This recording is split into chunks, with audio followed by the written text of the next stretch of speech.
It's the penultimate round of the Bootleg Racing League Dirt Street Stock Series tonight. We will crown champion in just 2 weeks. But before we get there tonight, there's a lot at stake. For the first time this season, drivers will be going home, not making the A main. A bad night tonight could ruin your entire season. Welcome to the virtual Volusia Speedway Park here live on the Global Sim Racing channel. I'm Devin Henry alongside DJ Clark, and behind the scenes is our director Sean Ambrose, using cameras provided by Dougie Beard. Well, as these drivers prepare to go to battle for a long night here on Friday night, let's take a deeper dive down in Volusia with our GSRC lap guide.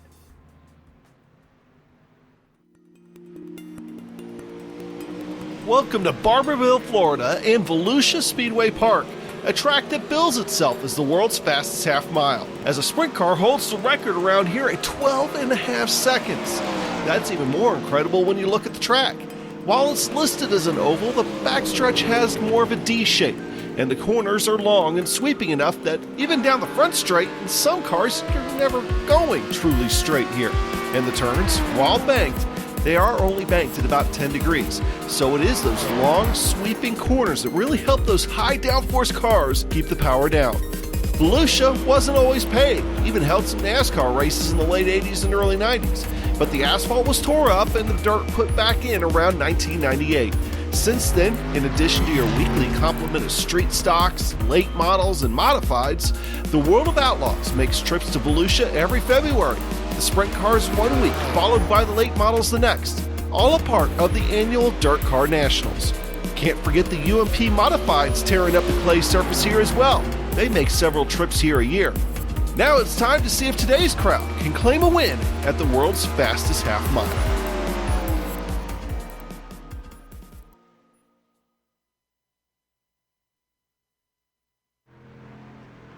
And I know I say this about basically every dirt track that we go to here on the iRacing simulator platform, but this track has so much character. It's essentially a D-shaped oval in the fact that the back straightaway is not really a straightaway. For a little bit more, we bring in our second announcer, DJ Clark. Tell us a little bit more about what we have here at Volusia, a track where it feels like that steering wheel never even turns to the right on the straightaways. No, it does not. Volusia Speedway Park, located down in Barberville, Florida. As you can see there, that sort of dog-leg D-oval layout gives it a little bit of a look like Kokomo from last weekend, but it is anything but. It is far more narrow and a half mile long, banking at 10 degrees on the corners.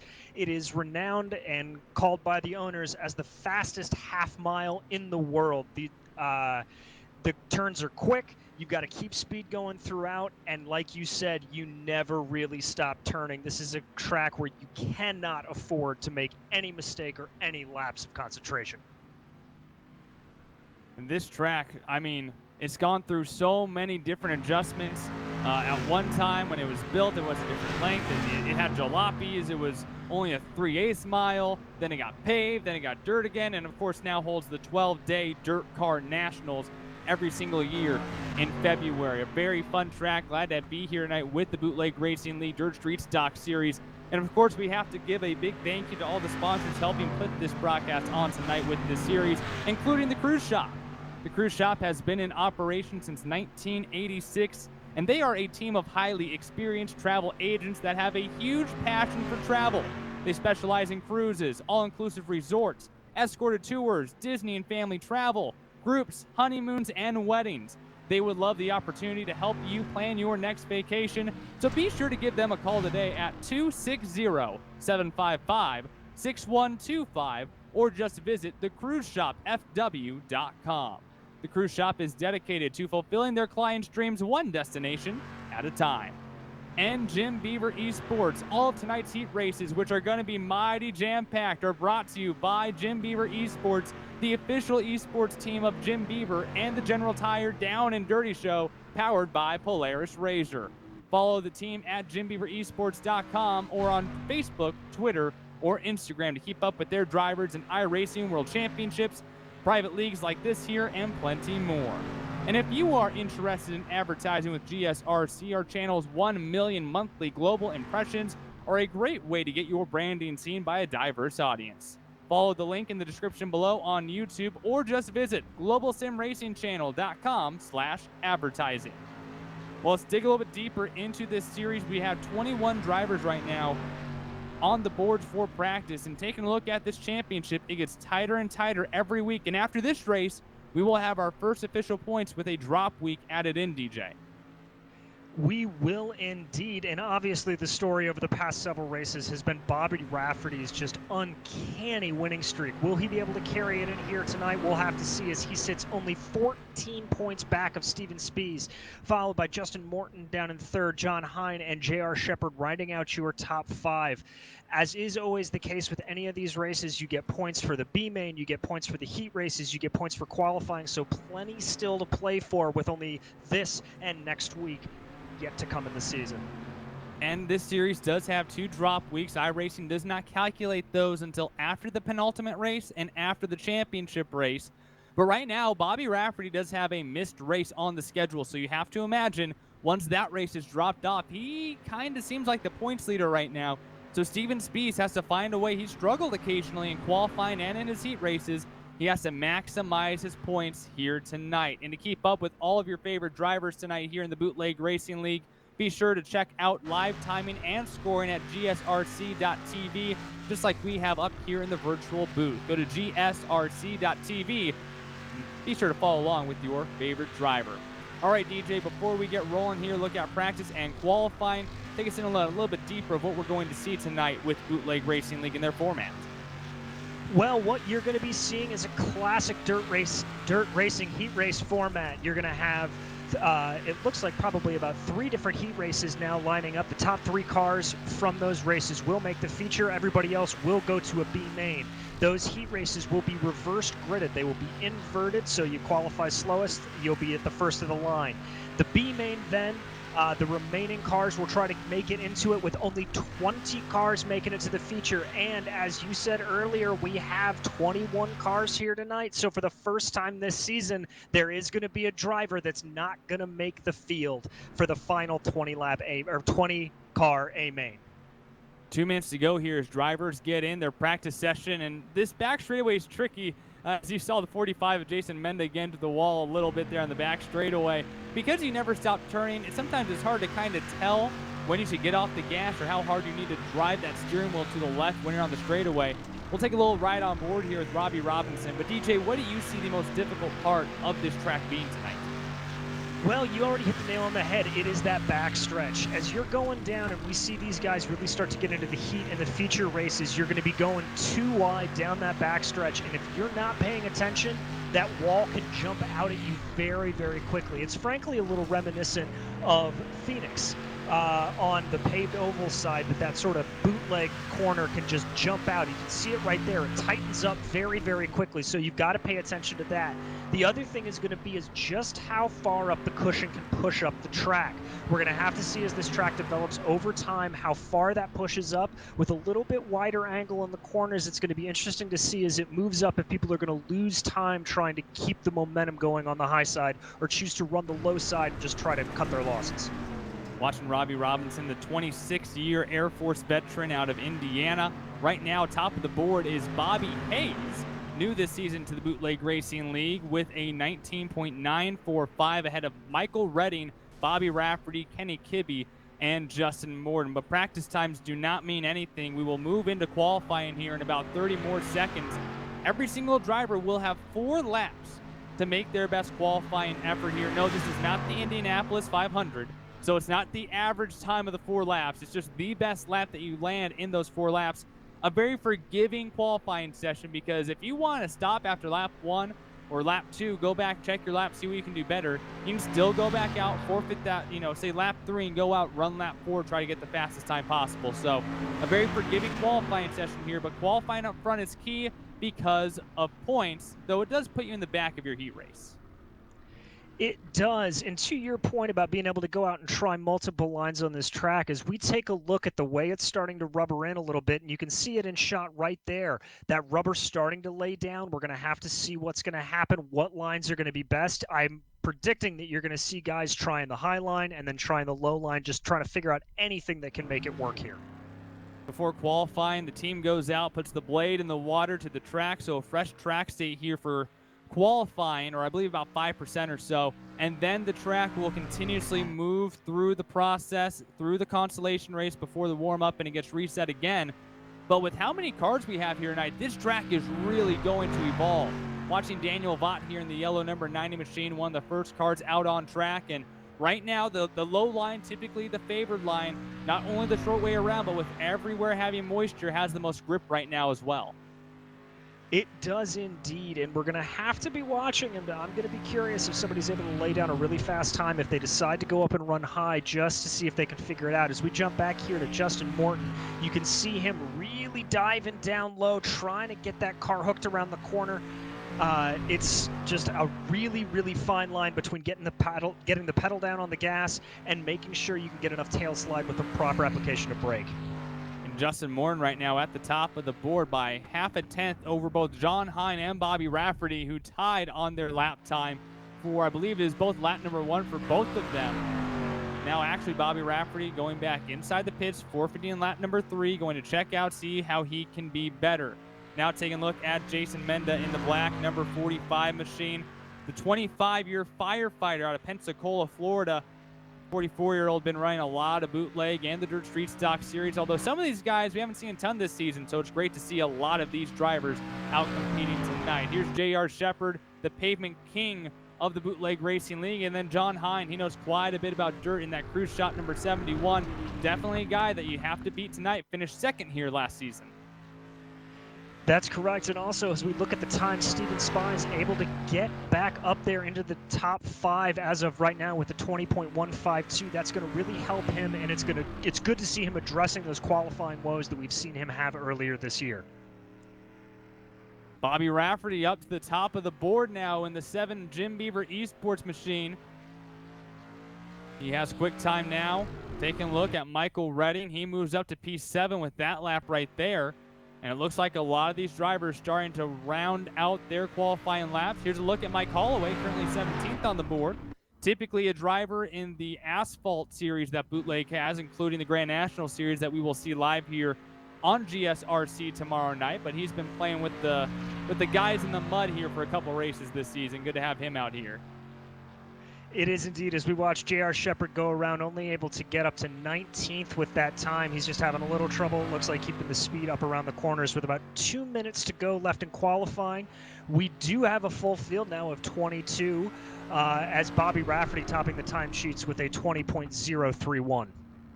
And a scary guy out there on the track did not get a practice lap in, but our 22nd entry, Brandon Proudfoot, excuse me. And Proudfoot, another Jim Beaver Esports driver. We saw him and teammate Bobby Rafferty going at it just a couple weeks ago, and he jumps all the way up to 3rd on the board here in qualifying. A minute 30 to go. Still got a couple drivers on track, but for the most part, it looks like this will be the lineup that we are going to have here tonight. 22 entries, only 20 cars will make the A main, so it is more important to transfer through your heat race now than ever this season. How the heat races are going to work, it will be an inverted field, so the slowest guys start up front, the fastest guys start in the back. No more than 6 drivers per heat race, so it's not too difficult to make your way from the back to the front, but only the top 3 transfer to tonight's A main. That's correct, and as these guys get in there, you're going to see some really fierce squabbling, as you've seen every race this year, guys just trying to get to the front as fast as possible. I definitely think, and I hate to jinx it, but I think you're going to see a few knocks and nudges coming down the back stretch here as we get into these heat races. And I would not be surprised one bit. And these Dirt Street Stocks, they are literally the weight of tanks. I believe 1.5 tons, 2.5 tons, whatever in the world it is. These are really heavy machines. And some people would argue the more damage you get on these things, the faster they go, actually. They do have a tendency to kind of shed some speed with you tear off little bits of the outside of them. I also know that these are the cars that I believe have the worst power to weight ratio on the iRacing service. So they are absolute tanks, and getting them to fling around these corners is just made all the more difficult by that. 3,075 pounds, about twice the weight of a sprint car, only 425 horsepower. So A little bit tough to get the power down to the ground, but that's what you have to do if you're going to be one of the fast guys coming from the back here tonight. Remember, you can go to gsrc.tv to check out live timing and scoring. Now it's time for Jim Beaver Esports Heat Race number 1. Your starting lineup, Robbie Robertson will start off on the pole. Outside of him will be the black and green number 81 of Joe Segala. Bobby Hayes will start in third in the 13 machine. The 45 of Jason Menda starts in fourth. The orange number 14 of Kenny Kibbe will be inside the final row. And starting at the tail of the field in sixth position, your fast qualifier, Bobby Rafferty, in the Jim Beaver Esports number 7, rounds out Jim Beaver Esports Heat Race number 1. So DJ, pretty fresh track here. What's your keys to going from the back to the front here in Jim Beaver Esports Heat Race number 1? It's getting down low and getting down low early. I think guys who are starting in that first, third, and fifth position are going to have the best way around. Look at Kenny Kibbe, who has always done well this season. He is going to be one to really, really push forward. He's one to watch, and obviously Bobby Rafferty is going to be a heck of a lot of fun to see trying to come around on the outside. And you saw some of the weather there at the top of your screen. The weather is randomized for these races, and actually it is a very cool temperature right now. About just 60 degrees right now, the track temperature, and a clear 71 degrees air temperature. A little bit of winds, but none of that is really going to affect these cars here tonight. No, with cool temperatures like this, you're just going to see the track kind of muddy up a little bit more. There's not going to be that sort of heat slick that we see when you go to places like Kokomo in the middle of the summer. So this is going to be a pretty consistent track, even by dirt standards. Robbie Robinson has lane selection, selects the inside, and this series does go on the leader. So Robbie Robinson in the white 56 on the inside, Joe Segala in the black 81 on the outside off of turn number 4. Jim Beaver Esports Heat Race number 1 is underway. A good jump there for Robbie Robinson, but the outside lane sticks pretty tight. They do, and now you're going to start to see here as Robinson starts to pull away that lower line work into advantage, and Kenny Kibbe all the way up to third already as here comes Rafferty up the inside of Kibbe through 3 and 4. Contact with Menda and Segala in the back of the field, and that sends them all the way deep to the tail of the pack, and it looks like unless they will have to go to the consolation race. But only 3 drivers transfer to the A main. All the other 3 drivers have to go to the consolation, and the battle for the final transfer spot right now is Rafferty and Kibbe for third. They are Rafferty. 5 laps to go. Top 3 move on to tonight's A main, and it's not a bad thing necessarily to be the slowest qualifier like Robinson was, now holding a steady lead as the 13 of Bobby Hayes got a little bit too high and he loses P2 to Rafferty. Rafferty making his move up on the inside, trying to go after Robbie Robinson. It's going to be interesting to see that over-under that we saw play out as you see Hayes now diving down onto the inside. That lower track position, that low line really being where to go. Oh, and Rafferty and Hayes almost touched, and that's going to put Hayes back into the clutches of Kibbe as now they dive into turn 1 with Kibbe on the low line. Kibbe still in fourth, battling for that final transfer spot, but now it's with the 13 of Bobby Hayes. Top 3 move to the A main. The back 3 have to fight in the consi, and not everyone will move on to the feature event. Off of turn 4, 2 laps to go. Robbie Robinson still your leader after starting up front. Your slowest qualifier in the race, but still leading the point here in Jim Beaver Esports Heat Race number 1. I thought Rafferty was going to be able to pull off that over-under move again there, coming off at 2, but not quite close enough, as you can literally put a paper in between Kibbe and Hayes as they continue to cross the line just side by side. White flag, 1 more lap to go. It looks like Rafferty might have gotten that lap there as Robinson pushed a little bit off of 4, this time down the back straightaway. Rafferty does in fact have the lead. Bow for the final transfer spot as well. 2 by 2 into 3 and 4. Kibbe a little bit of a slide job trying to get Hayes behind him. He will clear the 13. Bobby Rafferty takes Jim Beaver Esports Heat Race number 1. Robbie Robinson in second, and Kenny Kibbe in fact does take that final transfer spot in third. Bobby Hayes, Jason Menda, and Joe Segala will all have to settle for tonight's consolation race. And DJ, we might see that all night long. The top 4 all right next to each other going into the final corner of the race. Really, really great, clean racing there, especially from Kenny Kibbe, throwing that slide job out there in front of Hayes, but just enough to back him off. No major contact. Great to see, exactly what you want to see in a dirt track. Well, the top 3 moved on. Heat race number 2 now coming out onto the track. Jim Beaver Esports heat race number 2. Cody Castleman in the black number 86 will start off on the pole. Ron Snyder in second in the gray number 29 outside of row number 1. Todd Liston in the gray, blue, and red number 87 will start off in third. The orange 90 of Daniel Vaught will start outside of row number 2. Tyler File in the black 39 will start inside the final row, and Justin Morton, the fastest qualifier in this group, second fastest overall, will be at the tail of the field. Although last heat race, DJ, we saw worst to first with Bobby Rafferty. It is certainly possible, but it requires being really aggressive as you continue to see that low line being the way to go. You've got to kind of do a little bit of head faking. You've got to kind of do a little bit of dancing around, trying to get somebody to block the line to get down to that low line for yourself. You're going to continue to see that in this race. As I did notice a little bit, the line through 3 and 4 starting to rubber in just a little bit, so that's going to cause some changing lines here in Heat 2. And it's the exact opposite of asphalt. The more rubber you get on there, the less grippy it is. There's less grip on the track. 4 heat races tonight with our largest field of the season, 22 cars.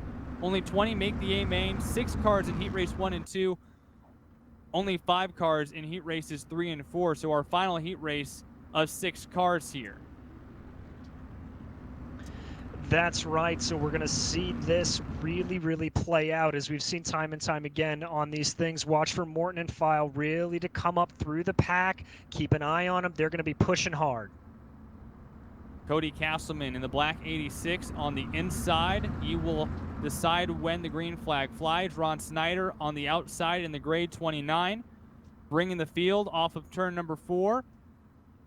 And Jim Beaver Esports heat race number 2 is underway. A great jump there for Castleman, easily clearing Ron Snyder, and is trying to bring Todd Liston with him.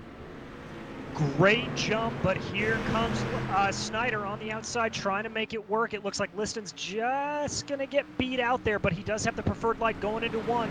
As Snyder being the first guy to really try to make this high line work consistently, but he loses out here to Tyler File, who's already moved up to 3rd. File moves to that final transfer spot. Morton trying to follow him on the inside lane, and now Todd Liston looking to fight for that first position. Castleman leading, Liston on the inside. Almost door-to-door through 3 and 4, and File still holding on to that 3rd spot, and Morton moving into 4th. I got a little worried there for File. It looks like he was going to get his nose stuck up in the inside coming on the main straightaway, but don't count out Ron Snyder here. Keep poking his nose on the outside. Justin Morton now diving onto the inside of him, trying to go for that fourth place position. As you see Castleman and Snyder both trying to jump to that high side and getting taken over once again. The low line still being the preferred line around the track. 5 to go now. Castleman trying to hold on to that final transfer spot on the outside lane. File now in the 2nd spot, and here comes Justin Morton looking for that 3rd spot. Top 3 move on, the back 3, no guarantee of making tonight's A main. Big wiggle there from Snyder, going to bump him back way in the field as you see Castleman trying to poke his nose again upside Justin Morton up at the front. Liston still holding on with File, maybe thinking about going forward. It looks like he's not pushing too terribly hard, relatively content at this point, as now he makes me eat my words, and he tries to dive to the outside. Just past halfway, 3 laps to go in Jim Beaver Esports heat race number 2. Todd Liston clocks the fastest lap of the race that time. File pushing off of 4. Now Justin Morton looks to attack the 39 car, looking for the 2nd position. Morton looks like he got a little bit straightened out through the corner. That's going to let File get back ahead of him, but he's going to try to make it up again. Everybody now going down to that low line trying to get the most speed. Liston, your leader. File and Morton, your final 2 transfers. Castleman and Vaught starting to fall off the pace along with Ron Snyder. Top 3 advance, and every spot in the top 3 is important. You move up essentially 4 spots in your A main. White flag, 1 more lap to go here for Todd Liston. Really sideways here off of 2. That looked like he was going to be able to take it, but he's not. Liston able to push out and take the advantage. It's going to be interesting to see if Morton can try to then press his luck, try to push File out to the outside. I don't think he's got it. They're going to come home 1, 2, 3. Liston, File, and Morton in your 3 transfer spots. Jim Beaver Esports heat race number 2 goes to Todd Liston. Tyler File and Justin Morton will all head to tonight's A main, and we'll have to The drivers that have to scrap for a spot in tonight's A main through the Consi will have to be Cody Castleman, Daniel Vaught, and Ron Snyder. All right, DJ, what have you learned so far through the first 2 heat races as this track continues to slick off? Still 2 more heat races to go. The biggest thing to keep in mind is the surest way to fall back through the field is trying to run the high line. It has not worked for anybody tonight.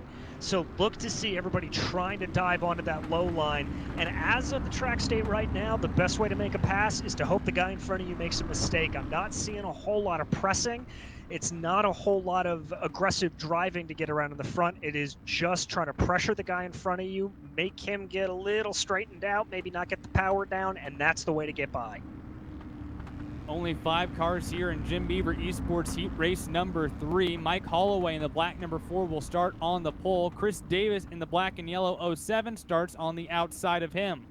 Row number 2 will be Austin Belkey in the red number 24 in 3rd. Steven Spees in the gray cruise shop number 55 outside of him in 4th. In your final spot in Jim Beaver Esports Heat Race number 3, the 22 Jim Beaver Esports driver of Brandon Proudfoot, who put on a show just a couple weeks ago.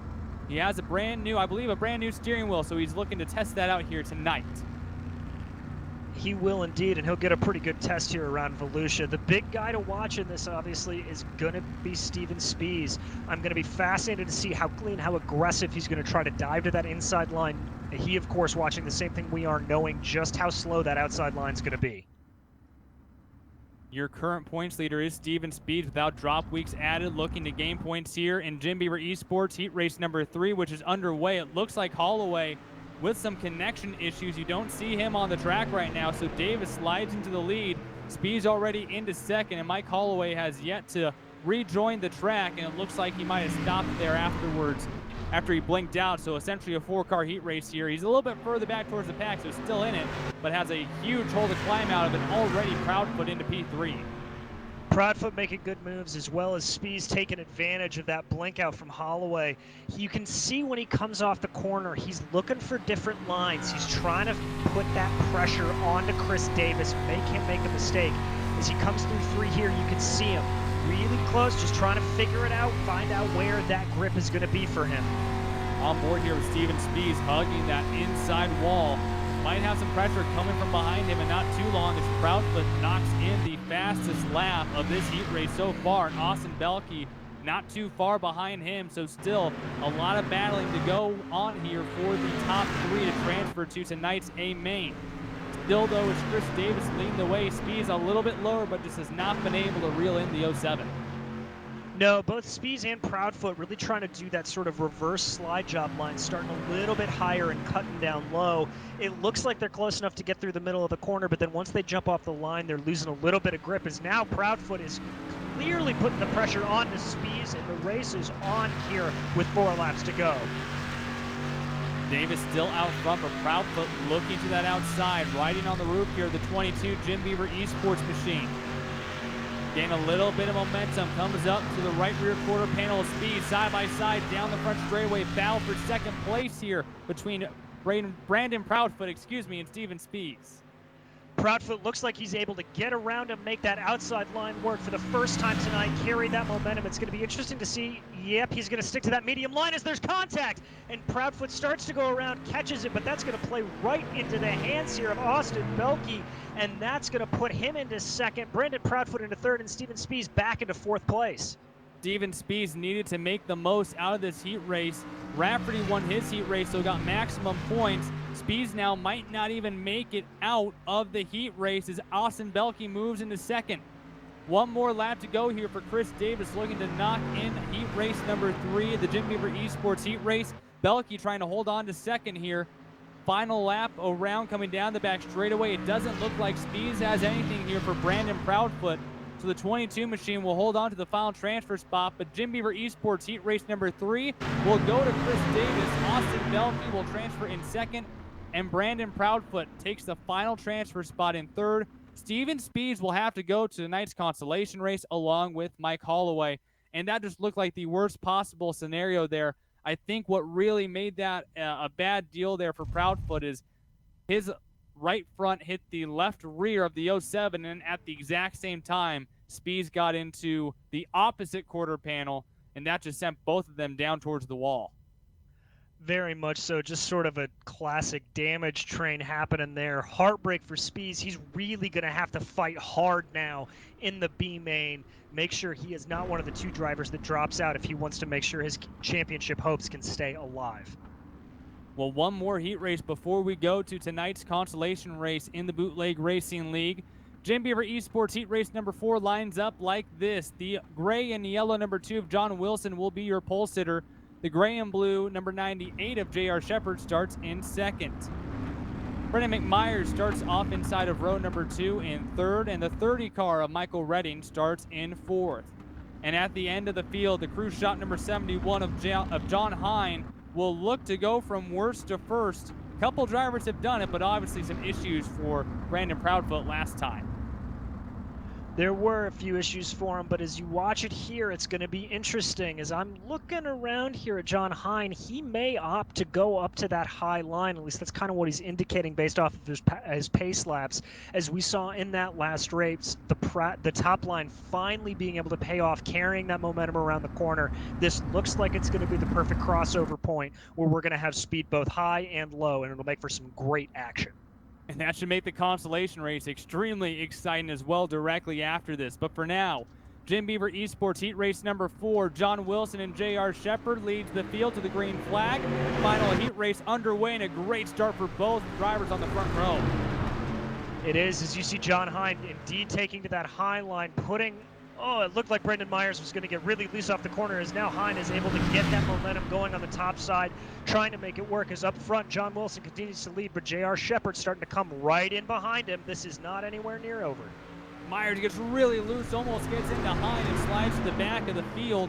Top 3 right now is Wilson, Shepard, and Redding. Hine trying to find a way into that. Top 3 moves on to tonight's A main. Shepard right now in the 98 car on the outside, trying to catch up to Wilson, pulling up right to that rear bumper. And here comes Redding on the inside as well.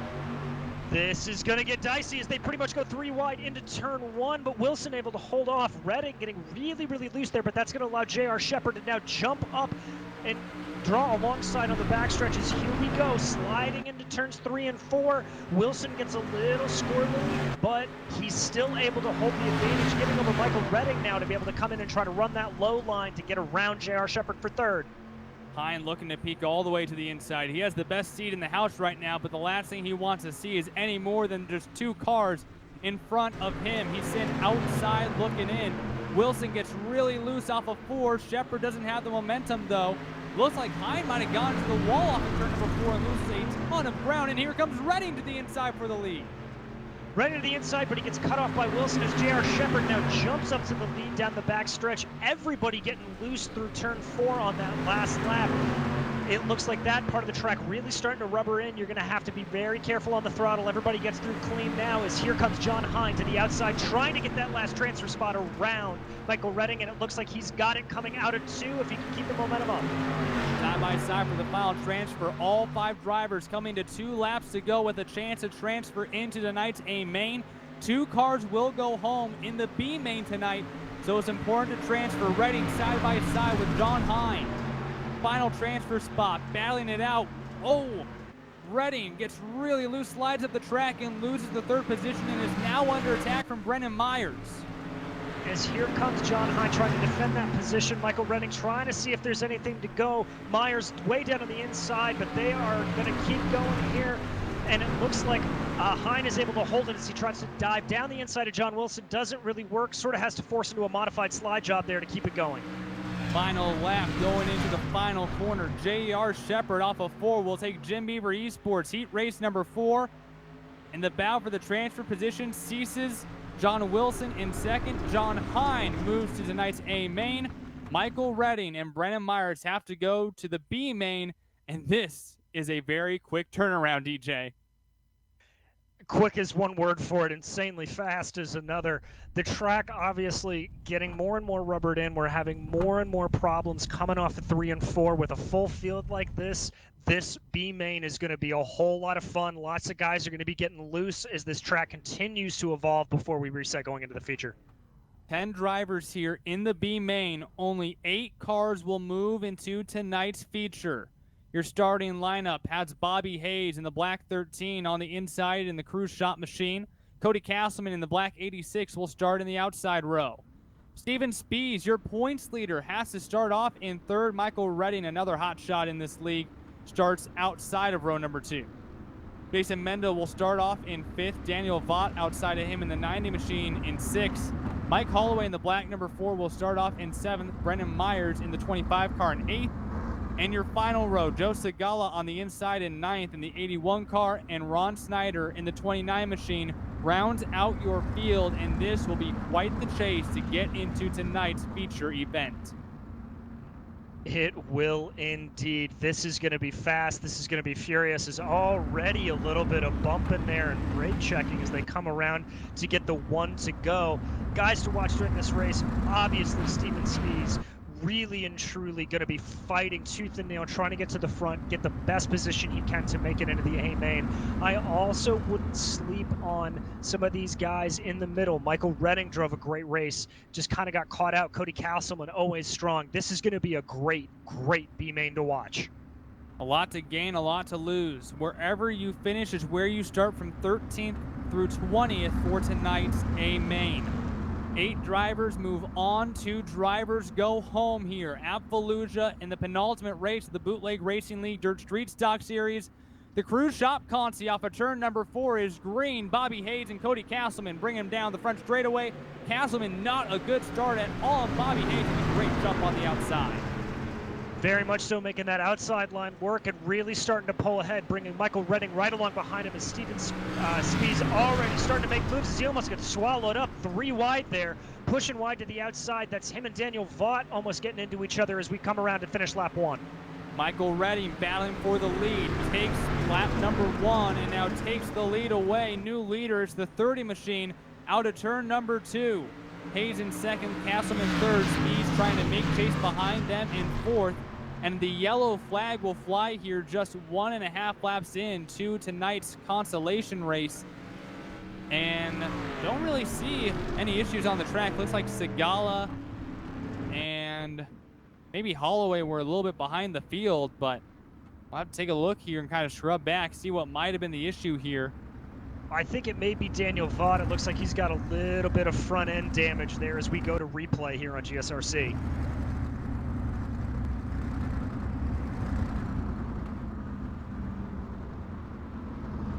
Real quick look there at the front of Daniel Vaught's machine. Looks like, yeah, some front end damage there, and all the way back in 8th, we saw him battling earlier inside the top 5. So here's a look back. Looks like gets into the 25 there of Myers, and they all stack up behind him. Segala in that one along with Mike Holloway. Here's a look from above. Yeah, as you see him here coming off in turn 3, everybody just trying to fight for that one area real estate down low as they dive into 1. Little bit of an aggressive move by Vaught there. He may have carried a little bit too much speed, but with everybody trying to go for that low line, that was just inevitable to happen. Everybody getting down into that lower barrier and obviously knocking their cars and causing this yellow to come out. And that is the final transfer spot. Remember, 9th and 10th place go home. We have 22 cars tonight in the field. Only 20 cars will make the A main, our largest field with the Bootleg Racing League all year long, and it comes to the second to last race of the year. Ready to go back to green flag racing. This is a 12-lap race. Caution laps not counting, only 2 laps into the race. So we will go green with 10 laps to go. And with 10 laps to go, expect more of the same, just that tough, close action. It'll be interesting to see if Daniel Vaught will be able to make up any positions, as we've sort of joked about before, that sometimes it seems like when you get some damage to these cars, they somehow miraculously go faster. Redding selects the outside, Hayes on the inside. Good jump to the 30 machine of Michael Redding. Jumps out to the front. Hayes settles in behind him, and Jason Menda trying to fight on the outside. Pushes up over the cushion, though, and Castleman takes over 4th. Castleman able to make that move as he does indeed get a little too high. Steven Spees really trying to make that low line work as Brendan Myers poking his nose in there, and he and Spees have a little bit of contact, which causes more contact up the line with Cody Castleman. Nearly went 4 wide, but the only thing that these fenders are good for is cosmetics. These cars will beat and bang all night long, and doing so right now as Steven Spees tries to move his way into the top 3. Top 8 transfer right now, Holloway and Segala on the outside looking in. battling for that final transfer. Now 3 wide here, a little bit of contact going into 1 for the 5th position. I am amazed Brendan Myers was able to catch that. He was almost in a complete tail slapper going in there, able to get it under control. As you see here, Cody Castleman trying to fight around the outside of Steven Spees, getting that at that 3rd place position, as everybody pretty much 2 wide behind him. And who is that? That's Jason Menda trying to poke his nose up in the middle of that battle. You can see here on your camera, good shot from above, how it's getting a little shinier, a little bit darker in the center of the corner. That's where the rubber's slicking off the track. Less grip in the middle of the corner, so drivers having to pick a lane here. Fixed setup in Bootleg Racing League action, so all these drivers, same setup, just a different philosophy, as now Steven Spees moves into 2nd past Bobby Hayes. And it looks like he's going to be able to make that line stick, throwing a little bit of a slide job up the side to keep it in front. As you take a look here, Michael Redding still managing to lead. Bobby Hayes holding on to 3rd, Brendan Myers in 4th, and Cody Castleman bringing up 5th place with Jason Menda right hot on his tail. And it is just about a hornet's nest for the final transfer position. Ron Snyder in 7th, Mike Holloway in 8th right now. Your final 2 transfers, Joe Segala and Daniel Vaught trying to make chase. Holloway hits the inside wall, falls out of the transfer spot into the back of the field, and Segala moves himself into tonight's A main now with 5 laps to go. Heads up driving there from Vaught and Holloway, or from Vaught and Segala to be able to get up and around that. As we watch here at the front of the field, Myers and Hayes just continuing to go side by side, tooth and nail, as they continue to fly around here at Volusia, side by side into 3 and 4 yet again. Door to door coming off the corner. Battle here for the 3rd position. Brendan Myers with a couple of really fast laps on the inside, that gray number 25. Hayes trying to fight back in the crew shop number 13 on the outside, able to get a little bit of momentum here. This is for the 3rd position. Every spot that you lose is a spot that you start behind in tonight's A main. You start where you finish here in the A main. Coming down, just 2 more laps to go. Redding still leading, and Spees trying to run him down. Segala holding on to the final transfer spot. Vaught gets into the back of him though, and around goes Segala. Oh, heartbreak for Segala there, as that's pretty much going to guarantee he is not going to make the feature. As you see him there trying to get back on it. No caution as he jumped back up to the front with 1 lap to go here, as Myers and Castleman has been able to insert himself into that fight with Brendan Myers, Bobby Hayes, and Cody Castleman going for it. Spees trying to run down Redding for the crew shop Consi win. Won't be able to do it. Off of turn 4, Michael Redding will take the win here in the consolation race. Steven Spees in 2nd. Brendan Myers 3rd. Kobe Castleman in 4th. Jason Menda 5th. Bobby Hayes 6th. Ron Snyder 7th. And Mike Holloway finds his way into the final transfer spot to make up your 20-car A main. Daniel Vaught will have to go home in heartbreak for Joe Segala.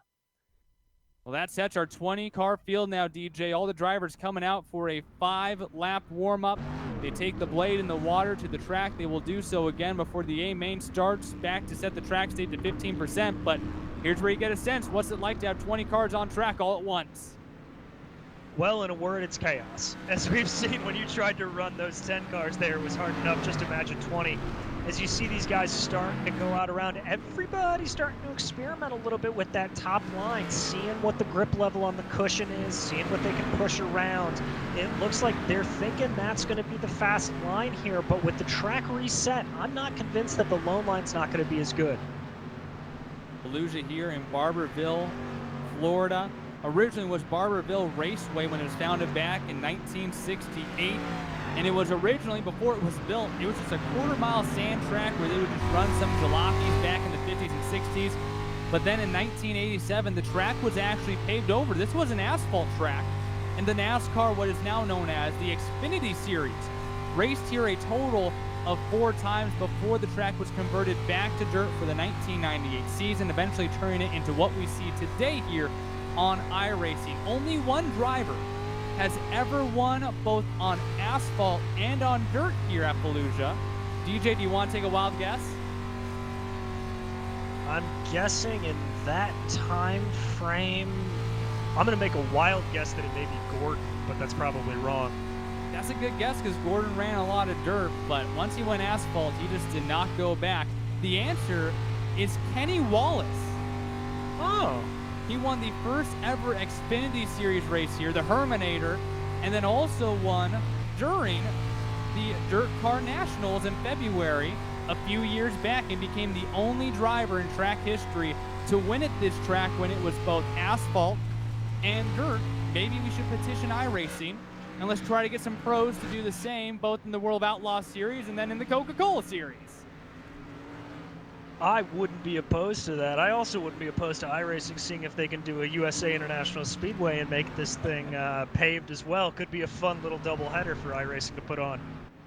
Very well could be, but I guess you can say Volusia's done it most recently. Definitely not first, but most recently this track has evolved a lot into what we now see here on iRacing that everyone's able to come and enjoy. And who's enjoying it right now? That'd actually be Kenny Kibbe at the top of the practice boards. Best lap of a 20.188.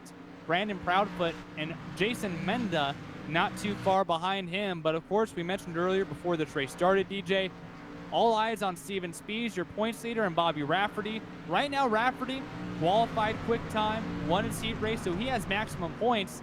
Steven Spees did not qualify in the top 4 and then did not qualify into the A main out of his heat race. So he's already behind on points, much less after the first drop week gets added in after tonight's race. And he's got to come from deep in the field as well. It's going to be a tough battle for Spees to come back up here, but races like this are made to be won, and he's going to be one to keep an eye on, starting from back in the field, trying to work his way forward. He's not the only one, though, as we look at Jason Menda, who I believe was also going to be coming out of those positions. He'll be one to watch. Some of these fast guys really starting back in the field, so it's going to be a whole lot of good action as we get into the main heat, or the main A main here in about 1 minute and 10 seconds. Just a little bit longer for these drivers to get a few more practice laps as this track continues to evolve.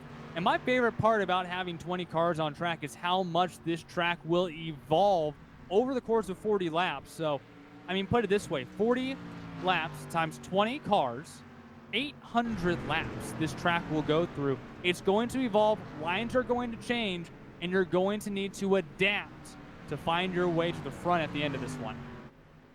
Exactly. It's one of the many spectacular things about dirt is that the fastest driver outright doesn't always win the race. More often than not, it's the one that can use his head the best to recognize when a line's starting to go and move the car up or down the track in response to it.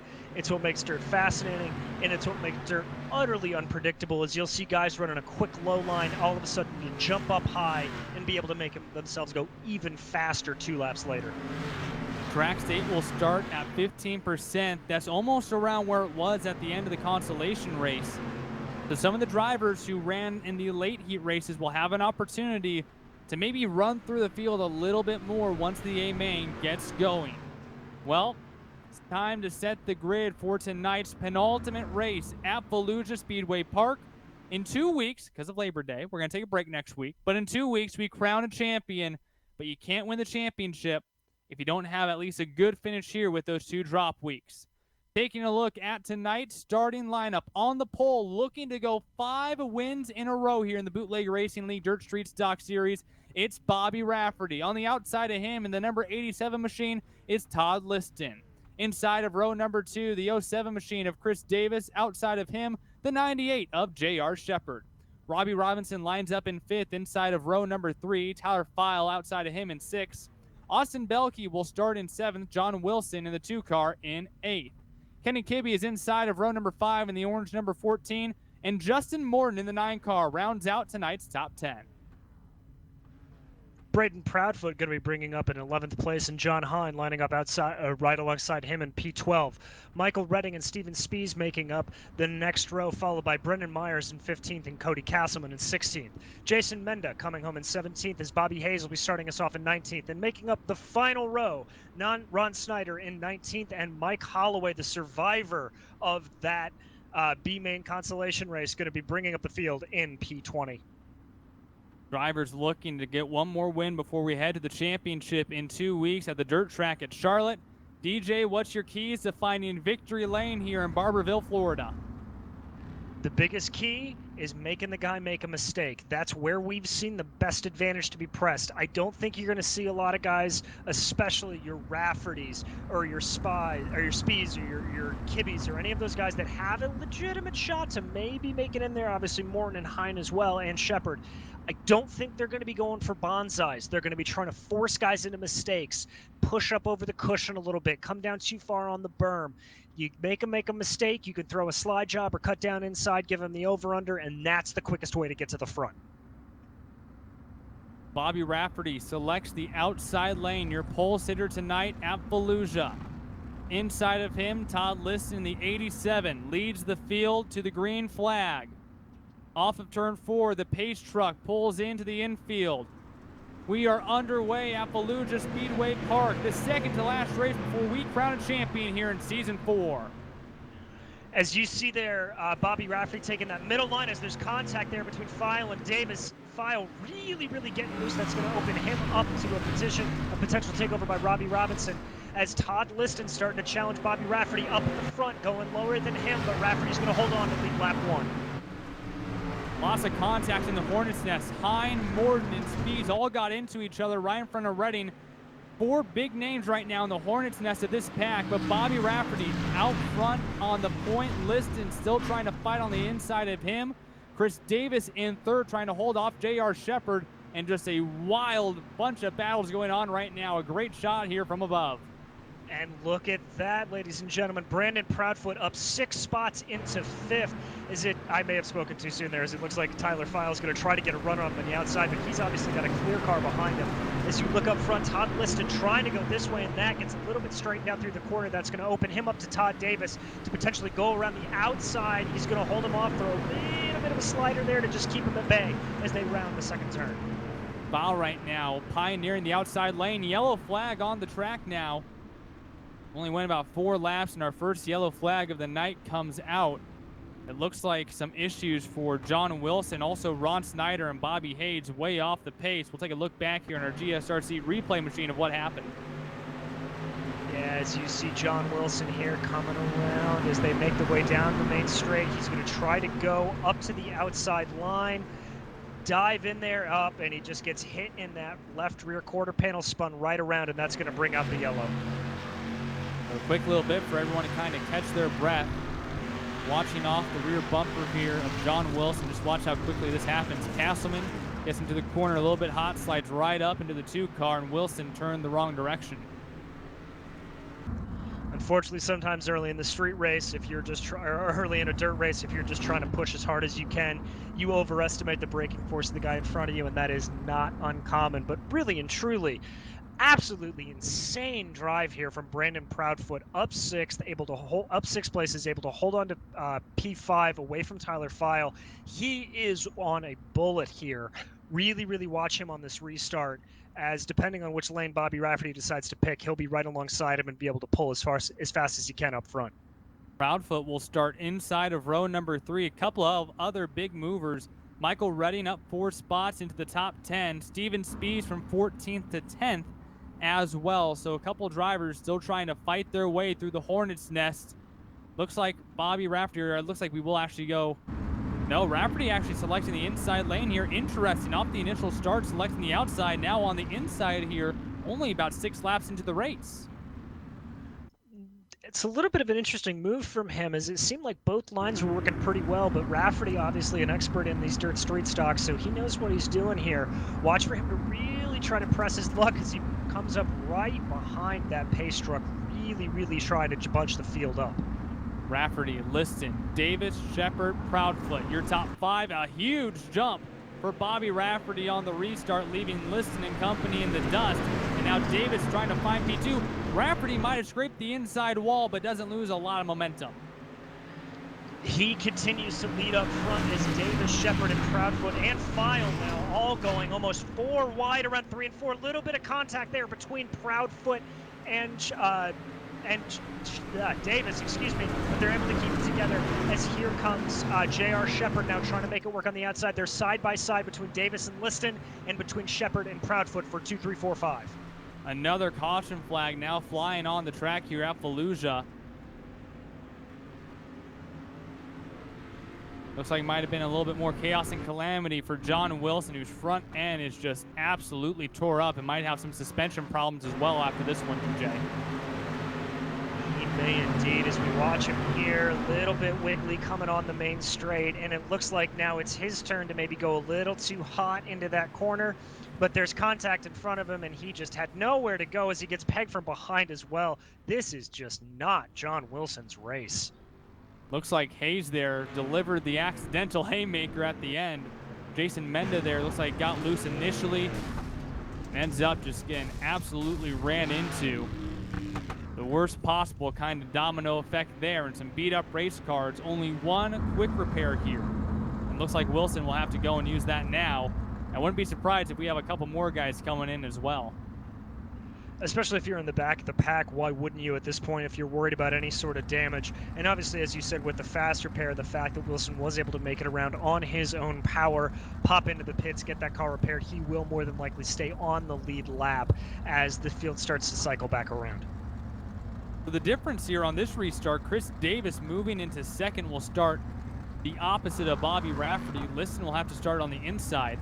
Everyone lining up, Rafferty selects the inside, and I would not be surprised if there has been a little bit of communication between the two Jim Beaver Esports drivers of Bobby Rafferty and Braden Proudfoot.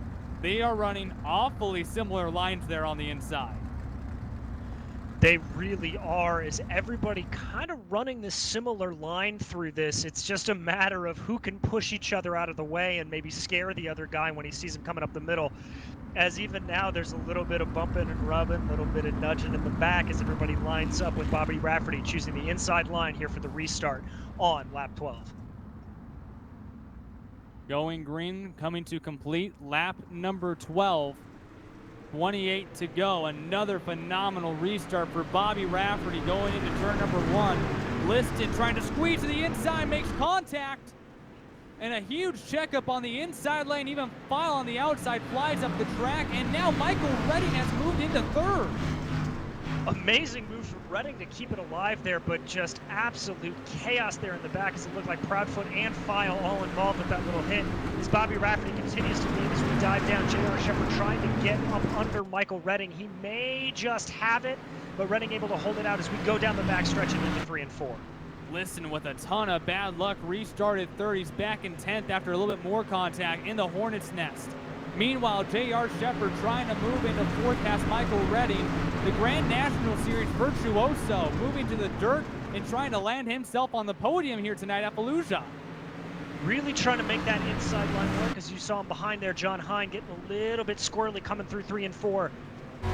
As you see right on more behind here, as you can see everybody trying to dive to that inside line. Ooh, Shepherd getting a little bit loose, trying to set himself up going into 1 and 2. Redding throws it deep into the corner, way on the outside now. On board here on the crew shop number 71, trying to utilize that inside lane as the center of the track continues to slick off. Drivers have to make a decision, but the only driver really making moves in that slick stuff, well, of course, it's Brandon Proudfoot, but on the outside now, John Hine trying to maneuver his way back into the top 5. Even that little bit of contact can't slow down Brandon Proudfoot, as he does look like he at least has a nose or two now ahead of John Hine. Going to continue to run, tries to squeeze him down a little bit there, making things very careful. Coming up behind J.R. Shepherd. Watch for Proudfoot to try to make a bigger move here. Maybe he's going to try to dive to that outside line. Then just a little bit slightly higher, trying to go around as, ooh, Shepherd gets a little squirrely there down to the inside. That moves Proudfoot up and everybody else around him as John Hine drops back to 5th place. Shepherd into the inside wall. He falls back into 7th, and now Liston trying to take advantage. Gets a little shove from behind by Kibbe, and now comes Steven Spees, still stuck back in 9th position. Your points leader trying to make up some ground as Bobby Rafferty continues to lead, but not without a ton of pressure from Chris Davis, looking to the inside here for the lead. Davis has been setting this up for a couple of laps as we go yellow here again. About to get really good there. It looks like maybe Belkey, Wilson, and Holloway all off the pace, and Ron Snyder way behind the rest of them. We'll take a look back here on the GSRC replay machine. As you see Austin Belkey coming around out here outside of 3 and 4, lines it up going straight, and we're going to, just dives into hot, tags the front there, and then gets tagged in from behind. Once again, that turn 1 catching somebody else out. That's just the danger zone here tonight. And of course, all the braking points, just like you would on a short track on asphalt. Everyone's braking points and throttle points just a little bit different. But going back to the battle for the lead between Rafferty and Davis, you mentioned Davis had been saying that up for a few laps, making some really good moves, crisscrossing across the corners and finding a lot of momentum going high to low on the exit of the corners. He had something really going there, and now this is like a brand new top 5. Rafferty in first, Davis second, Redding in third, Proudfoot has moved into fourth, and even John Hine has moved his way into the top 5. A lot of haymakers now up in the front of this field. It's going to get even more dicey, as we were talking about earlier with Davis just trying to find a way to exploit the lead. Bobby Rafferty doesn't make mistakes, let's be clear about this, but he was able to find where he was able to get the speed around him. As the other story to follow here, Steven Spees back in 10th place. This is disastrous for his championship, as he's got to make a move here with less than half of the race to go. 2 drop weeks here in the Bootleg Racing League, and Rafferty does have a missed week, so Spees has to capitalize on races once those drop weeks are calculated. I have a feeling that Rafferty is going to gain a ton of points. Rafferty again selects the inside, Davis outside of him, followed by Redding, Proudfoot, and Hine. Off of 4, back under green. We are just past halfway. Now just 18 laps to go here at Volusia. Good run by the inside lane. Redding trying to get to the inside, and they domino. But the accordion effect, major issues here for Chris Davis, who falls outside the top 10. And now Shepard gets sideways, and he's around the wrong direction, and they pile up down the back straightaway.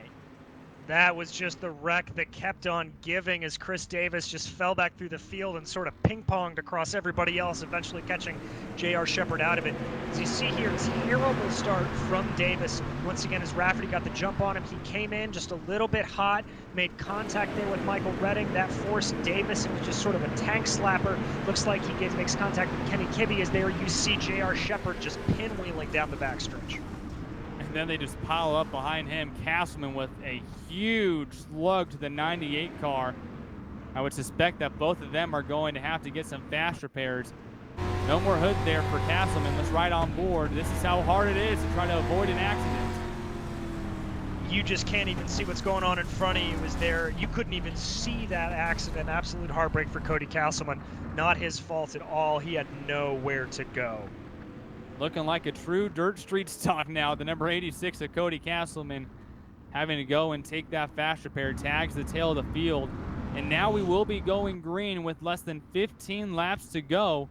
Still your leaders, Bobby Rafferty, getting some love taps behind him from the cruise shop machine of John Hine. But Michael Redding now moving into second, and that right there was really just a racing deal, DJ. We saw that earlier in the heat race, where one driver tags the tail end of one car, and right behind him, someone else gets into that car, and 3 cars being connected at the same time does not bode well for the car in the middle. No, it does not. These cars are not intended to run like trains, so when you try to make them do that, they don't work as well. It's what happens in dirt racing. You get those sort of train-type contacts, and especially with cars as heavy as these, you try to check up a little bit, you try to do it, but there's just so much weight and momentum happening. There's absolutely nothing you can do. Nobody at fault there. This is just what happens on dirt. Bobby Rafferty looking for 5 wins in a row. Speeds has now moved into 6. 14 laps to go. Rafferty selects the inside again. Redding on the outside, and the Jim Beaver Esports driver, another great restart. Rafferty is just absolutely having his way with everybody on these restarts, as you see Michael Redding going there on a slide job line, pushing to the outside. John Hine falling back a little bit. Who's that coming up in to try to challenge for 4th? Why, yes, that's Steven Spees, our second place points man, or our first place points man, excuse me, making a move here on John Hine, trying to get up into those podium positions. Battle for the lead. Redding slides up to Bobby Rafferty. Rafferty with the momentum moves back to the point. Proudfoot now trying to get by the 30 as well. 3-way battle for the lead. Rafferty in the slick stuff right now, sliding way up the track. Proudfoot trying to make moves on the inside, and here comes Steven Spees as well.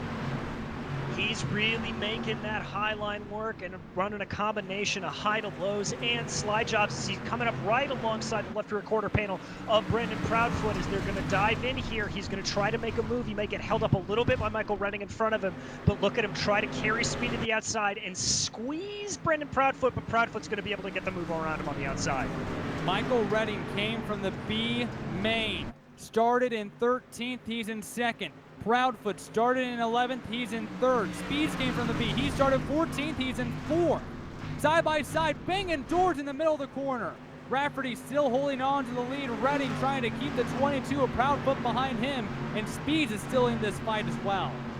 Proudfoot just looks like he's got so much more speed through the middle of the corner as here it looks like he's finally going to be able to get that job done, carry the momentum up the top line. He's just got to carry that same speed coming through 3 and 4, and he will safely have 2nd place and be able to set his sights on Bobby Rafferty. Jim Beaver Esports now 1 and 2. Bobby Rafferty has his teammate filling up his rear view mirror. Spees trying to move into 3rd as well on the inside of Michael Redding. Rafferty misses the corner, way up high on exit. Here comes Brandon Proudfoot right up on the rear bumper.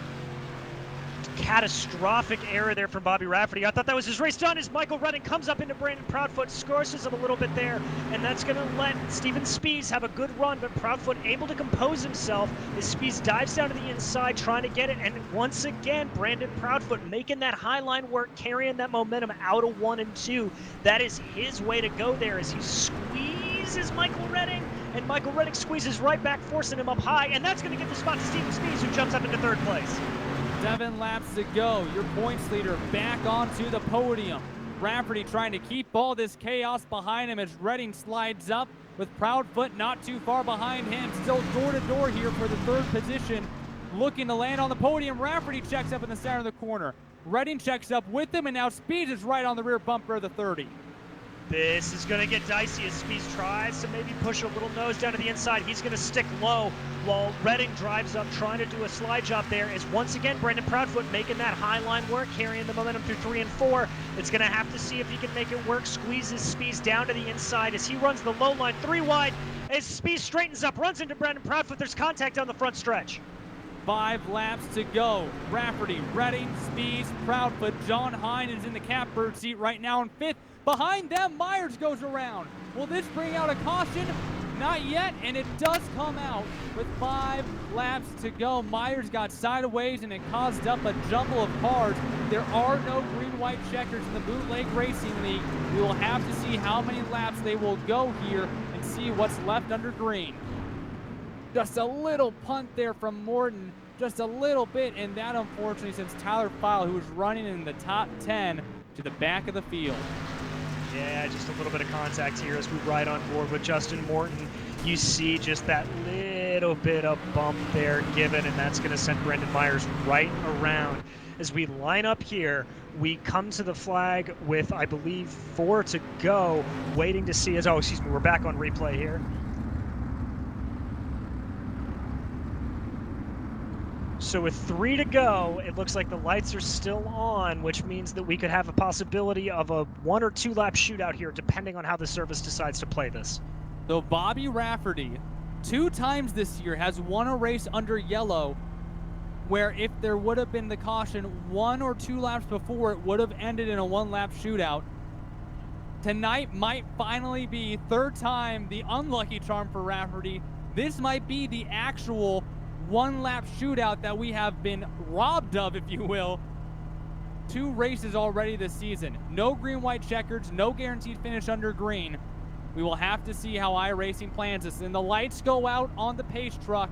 We will go green with 1 lap to go. Rafferty in the lead on the inside. Redding in 2nd. Spees in 3rd. Proudfoot 4th. Hine in 5th. And Chris Davis will be in 6th. And watch out, Justin Morton and also Kenny Kibbe in row number 4.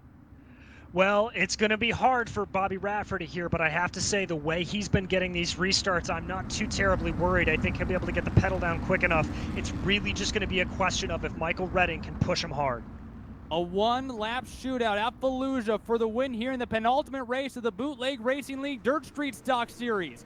Rafferty, a great jump over Michael Redding, and here comes Spees looking for P2. He's going to make the push to that inside, but he's going to lose out on the momentum as Brandon Proudfoot now able to take second away from Michael Redding here, as it looks like Bobby Rafferty is going to take the win, but this is not done yet, as here comes Chris Davis pushing his way past Steven Spees, trying to get it as Proudfoot drives up to the outside. Here they're going to come across the line. To the line, Rafferty takes the win. Proudfoot in second, and Steven Spees just barely finds a way to take home third as chaos and calamity happens behind them. Even John Hine, unfortunately, gets turned down the back straightaway, and he falls all the way to the back. But tonight's winner, make it 5 wins in a row for the Jim Beaver Esports driver of Bobby Rafferty. The name of the game was restarts, and he was perfect on every single one, including the restart that mattered the most. Absolutely flawless. That, I think, is why he kept choosing that inside line. It wasn't necessarily the preferred line as he went around, as you saw him running a little bit more on the medium side through a lot of it, but absolutely nailing the power down out of 3 and 4 to get the jump on the line, and that's what won him. And let's not forget here that Brandon Proudfoot drove a heck of a race coming back from where he did, and really and truly the big mover here, Steven Spees, up 10 places to come home third and to keep his championship hopes alive and thriving. Well, we will take you through your finishing order and talk to your podium when we come back. We'll take a break after an exhilarating finish here at Volusia for the Bootleg Racing League Dirt Street Stock Series live on GSRC.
Make it a high 5 straight wins for Bobby Rafferty in the Bootleg Racing League Dirt Street Stock Series. Another phenomenal finish here tonight, and it ends in a 1-lap shootout. Let's take a look through your entire finishing order here tonight. Jim Beaver Esports, another 1-2 finish as Rafferty takes the win and Brandon Proudfoot takes home second. Your points leader, Steven Spees, from 14th place to finish on the podium in third. And then Michael Redding, he started in 13th. He comes home in 4th. Chris Davis overcame many issues to bring it home in the top 5. Kenny Cabey comes home in 6th. Justin Morton in 7th. Todd Liston finishes in 8th. 9th place goes to Brennan Myers. And Jason Menda rounds out your top 10. Coming home in P11th was Robbie Robertson. After suffering through that contact early in the race and running up strong, J.R. Shepard bringing the car to come home in 12th. Ron Snyder in 13th and Bobby Hayes coming in 14th. Mike Holloway taking 15th place, followed by Austin Belke. And then John Wilson, the unfortunate driver who was involved in almost every accident today, but still drove a great race, coming in 17th. Tyler File in 18th. Cody Castleman in 19th. And bringing up the back, John Hine in 20th place. Well, let's talk to your victor tonight, making it 5 wins in a row for Bobby Rafferty, the winner here tonight at Volusia Speedway Park. Well, Bobby, We saw it twice this season already. That dreaded caution towards the end of the race, and you weren't sure when it was going to go green, and you finally got that one lap shootout, and you're out front. Take me through that final lap where you had another phenomenal restart. Man, let me tell you something. That restart won us that race. For some reason, I was not on my game tonight. I don't know what it was. Usually, I'm very, very good at running the bottom at this track, and for some reason, I could not get it figured out tonight. I really think Brandon, Michael, Steven, John, a lot of guys are better than me tonight. I hate to say it, those cautions won me that race, because I think if we had gone green flag, I don't know if I would have been able to hold those guys off. Looking at the points, the first drop week has been calculated into iRacing's algorithm. Going into the final race in 2 weeks at the dirt track at Charlotte, you have, quick math, a 74-point lead over Steven Spees.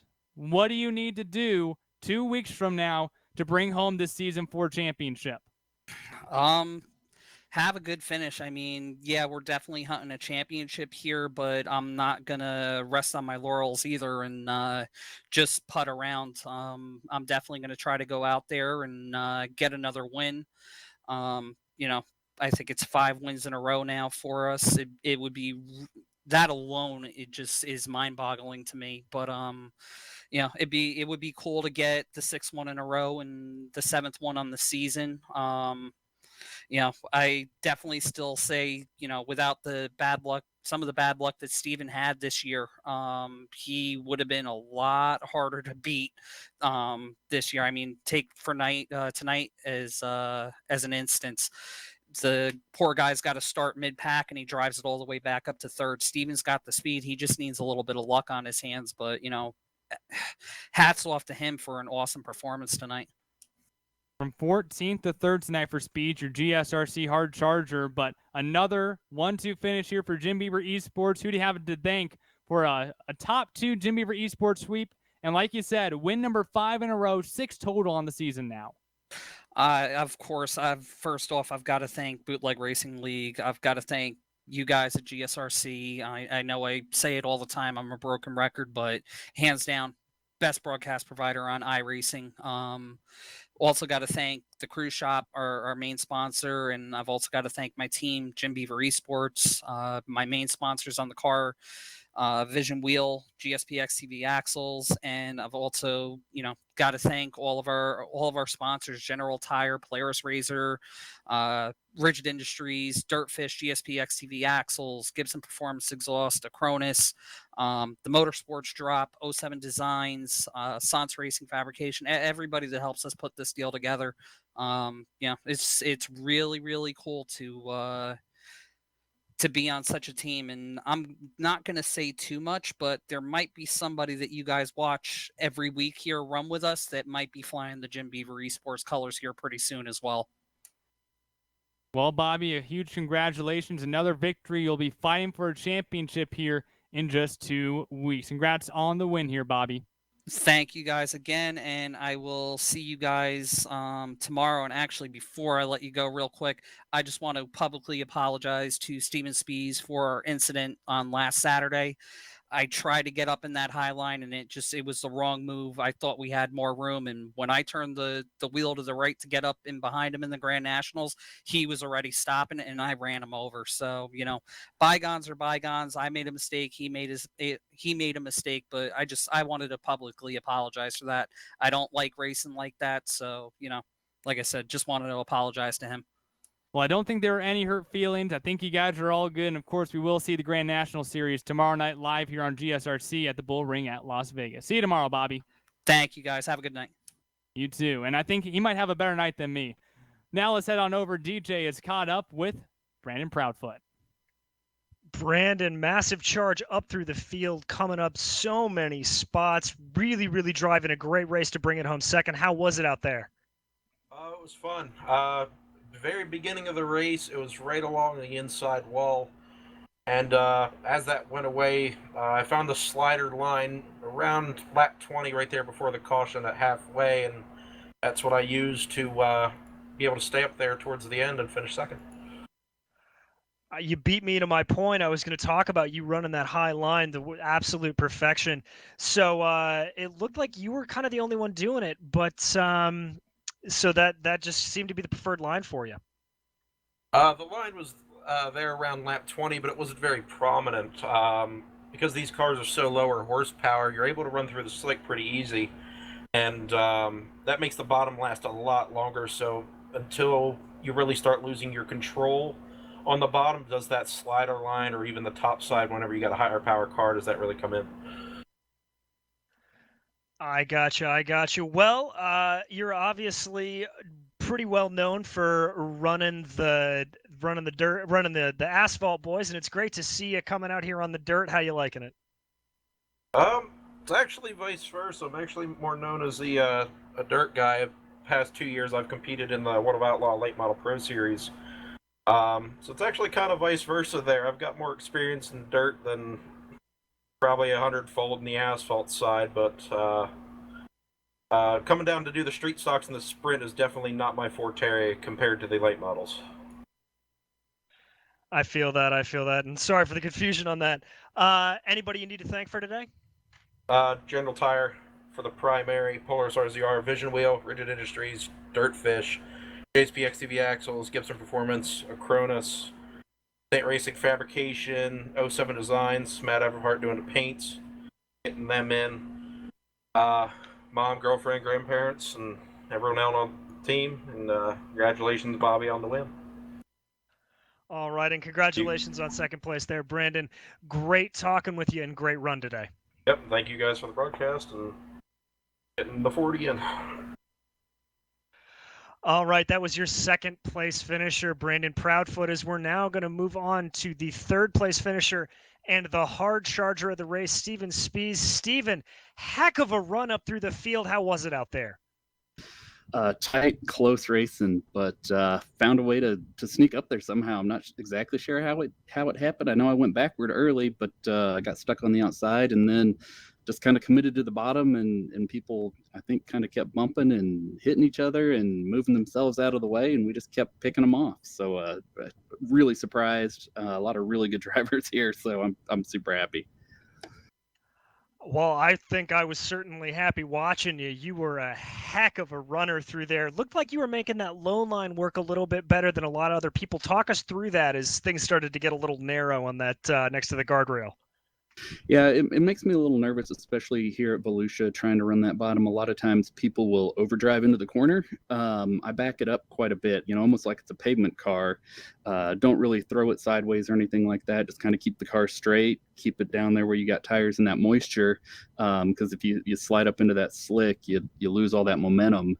And then towards the end there, before that very last caution, I actually was kind of running right through the slick. It felt like right in the middle and was making ground up. And just I don't know, things were going my way towards the end of the feature. They hadn't up till that point through the night, so just thrilled again. Gotcha. Well, we've got one race left to go in the season. In 2 weeks, you're headed off to the dirt track at Charlotte. It's going to be the big showdown between you and Bobby Rafferty. Bobby, obviously on a winning streak. What do you got for him? I think that, always going to be competitive. We do have some drop weeks. I'm pretty sure Bobby's probably already got the championship wrapped up, but, I really just want to win. I think I got maybe one really early in the season and kind of been the bridesmaid ever since. So it's not about points or anything for me at this point. I want to win. So I guess watch out, Bobby. Well, folks, if that's not a ringing endorsement as to watch the finale of the BRL Street Stock Series, I don't know what is. Steven, anybody you need to thank today? Yeah, thanks to the cruise shop. The first half of the night wasn't getting very good name for them on the car, but hopefully we got some good time there, and thanks to them for putting the logo on the car and sponsoring the series as well. So everybody get out. Hopefully we get through some of this COVID stuff. We can all go vacation again and go check it out. cruiseshopfw.com. Thank you, Steven, and congrats again on a great charge through the field. Thanks a lot. Well, folks, that's bringing us to the end of another BRL Street Stock broadcast here we want to thank our sponsors, the Cruise Shop and Jim Beaver Esports, as always, as well as Lowell Jewell and everyone at the Bootleg Racing Series for giving us a chance to call a race like this. You heard us say it. In 2 weeks' time, we're going to be headed to the dirt track at Charlotte for the season finale of the BRL Street Stock Series.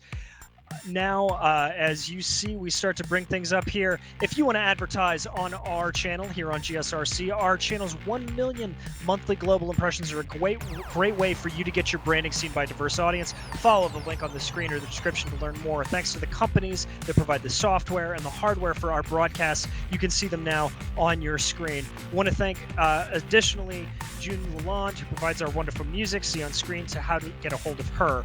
And thanks to the whole team today, Devin, our producer Sean Ambrose, and Dougie Beer behind the cameras. If you'd like to find out more about GSRC, including upcoming races, you can find it at globalsimracingchannel.com, or you can check out our social media, Twitter at GSRC-channel, or Facebook at /Global Sim Racing Channel, and our Instagram at GSRC_Graham. If you'd like to support the channel, go check out our merchandise store at gsrc.storenvy.com. Link is on the screen there, as you can see it. Don't forget to head on over to the YouTube page and hit that big old red subscribe button so you never miss a moment here on the Global Sim Racing Channel. Bootleg Racing Series returns in 2 weeks, September 11th, at the dirt track at Charlotte for the showdown of Season 4 in the Street Stock Championship. And make sure to check out Bootleg Racing Series' other series, the Grand National Series, which is tomorrow night right here on GSRC as they battle at the Las Vegas Bull Ring. There are plenty of more races that you can check out that we sponsor here on GSRC as they flash across your screen. So please check them out, mark them down. They're always a great broadcast. And until next time, race clean, race hard. We'll see you on the track.